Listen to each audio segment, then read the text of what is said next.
বাংলা ছোট পর্দার জগতের অভিনেত্রীর রহস্যজনক মৃত্যুতে আজও রয়ে গেল শূন্যস্থান।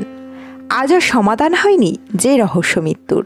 বন্ধুরা, আজকের এই পর্বে আমরা আলোচনা করব অভিনেত্রী দিশা গাঙ্গুলিকে নিয়ে। তো বন্ধুরা, অবশ্যই ভিডিওটি শুরু থেকে শেষ পর্যন্ত দেখবেন। বন্ধুরা, আপনাদের সাথে আছি আমি মামনি। আপনারা দেখছেন অজানা গল্প চ্যানেলে নতুন থাকলে অবশ্যই চ্যানেলটিকে সাবস্ক্রাইব করবেন। যারা বাংলা সিরিয়াল দেখে তারা হয়তো কৃষ্ণকলি ধারাবাহিক দেখেন। এই ধারাবাহিকে খলনায়িকার পাঠ করছেন দিশা ও খলনায়কের পাঠ করছেন অশোক।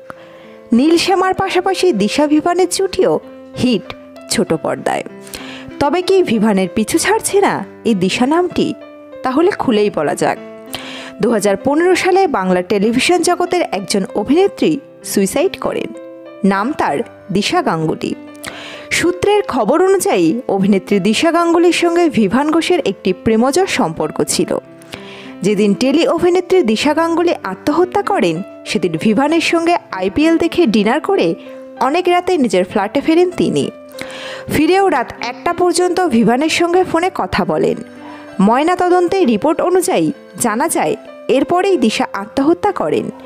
এমনকি ভিভান ঘোষই সকালে দিশার নিথর দেহ উদ্ধার করেন। ভিভান প্রথম দরজা ভেঙে দিশার দেহ ঝুলন্ত অবস্থা থেকে নামান।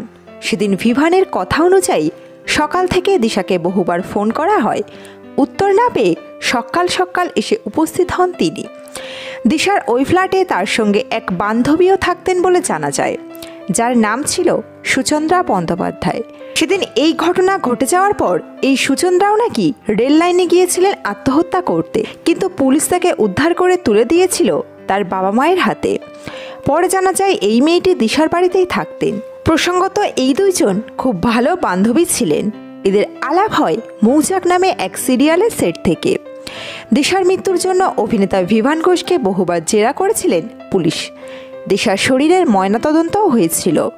তার ঘর থেকে কোনো সুইসাইড নোট মেলেনি। দিশার ফোনের লক খোলার পর জানা যায় শেষ কল ছিল ভিভান ঘোষের, যার সঙ্গেই দিশা দীর্ঘক্ষণ কথা বলেছিলেন।